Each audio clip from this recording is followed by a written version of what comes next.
c'était toujours juste un petit rêve d'une petite ferme, d'une fermette en fait. C'est quand j'ai commencé mes cours en administration que là, vraiment, le déclic s'est fait de je monte un projet vraiment. Là.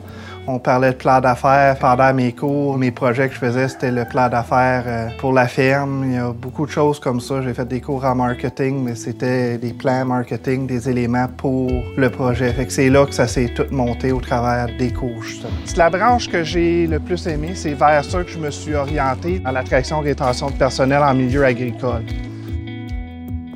Ici, il faut faire attention de fermer les portes quand on rentre. Parce qu'une particularité du sanglier, c'est que c'est régi non seulement par le ministère de l'Agriculture, des Pêcheries et de l'Alimentation, mais aussi le ministère de la Faune.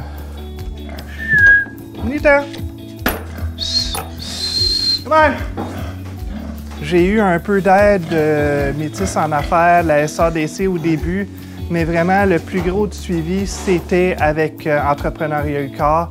C'est eux autres aussi qui m'ont permis de voir les concours comme le Défi Dragon qui était fait par la SOPER, le Ose Entreprendre. Ça m'a permis de valider le tout, de voir que oui, c'est un projet que les gens voulaient dans la région. Merci à vous.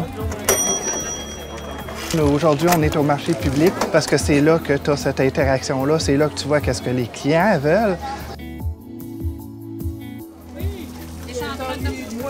D'expérience en agriculture, zéro.